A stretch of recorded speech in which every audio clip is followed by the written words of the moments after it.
Just in, Harvey Weinstein has turned himself in to New York police. Here's a live shot there from New York outside the building there. This after a 7-month investigation into sexual assault allegations against him. Weinstein facing charges of first and third-degree rape. The allegations include raping one woman and forcing another to perform sexual acts.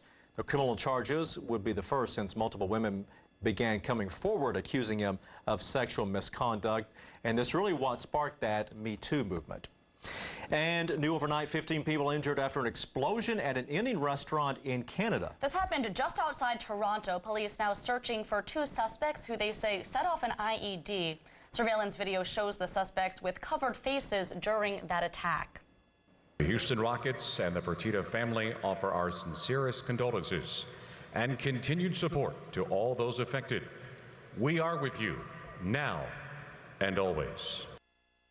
This is last night, the Houston Rockets honoring Santa Fe school shooting victims at Game 5 of the Western Conference Finals. The team's owner setting aside more than 300 tickets for the senior class and some of the first responders. The school's choir performed the national anthem. Players wore patches on their jerseys, and proceeds from a raffle will be going to the Santa Fe Strong Memorial Fund. Coming up at 7:36, Santa Fe High School will have extra security when kids go back to class next week. Law enforcement agencies from across the state will be there on campus.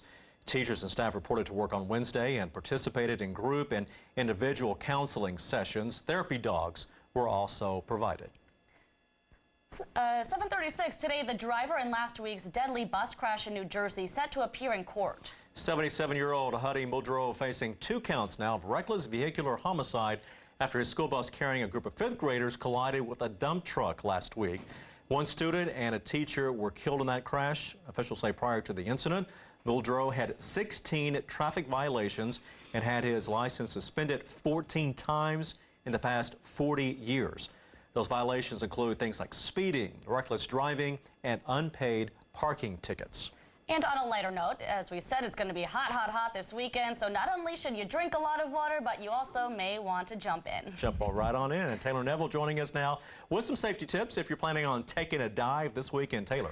Me too, y'all. I'm all about jumping in. But as our meteorologists have been reporting, the holiday weekend could reach triple digits, and the pool is where many of us want to be.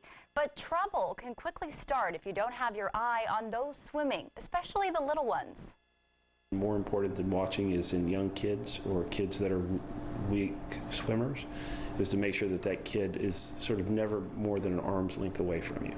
So we call that touch supervision, and that's key with young kids around bodies of water.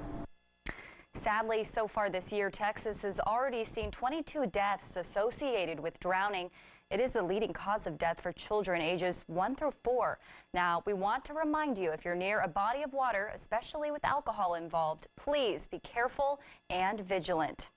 Switching gears to a lighter note, museums across Texas are honoring those who served with free admission. Victoria Moranin is at the Bullock Museum with a peek at a really great way to spend your weekend. Vic?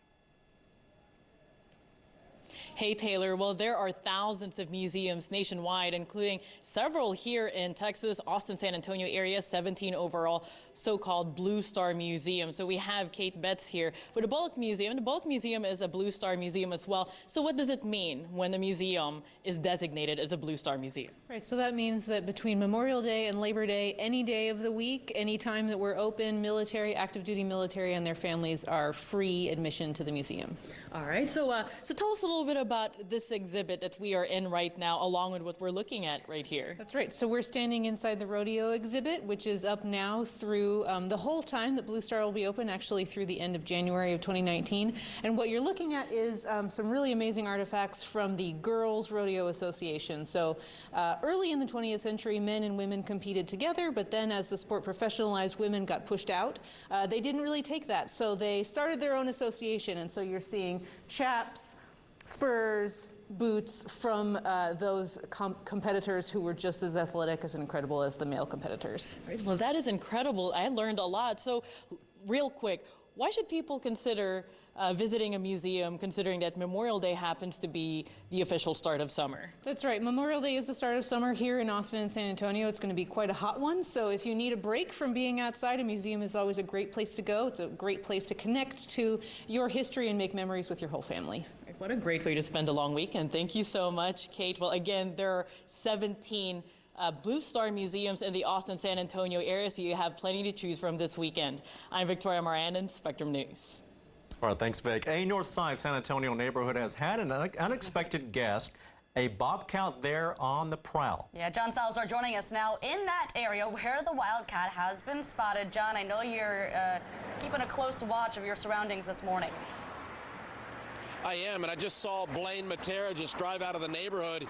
He's taking his little boy to school, and it was around this time when he did see the cat. So, yeah, perhaps, you know, I'm a little concerned, but not too worried. So check out that video if you hadn't had a chance to see that. I'm in the Whispering Oaks neighborhood, which is on the city's north side.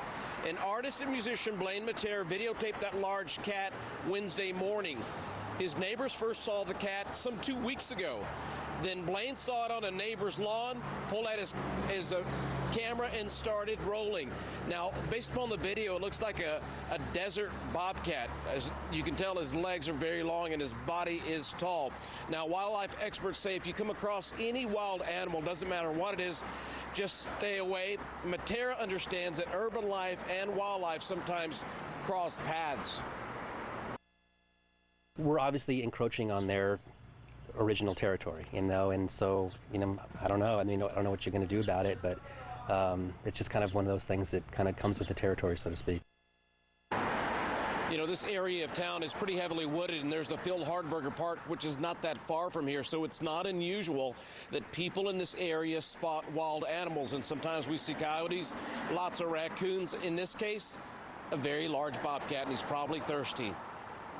I mean, I love cats, but I think I'll keep my distance.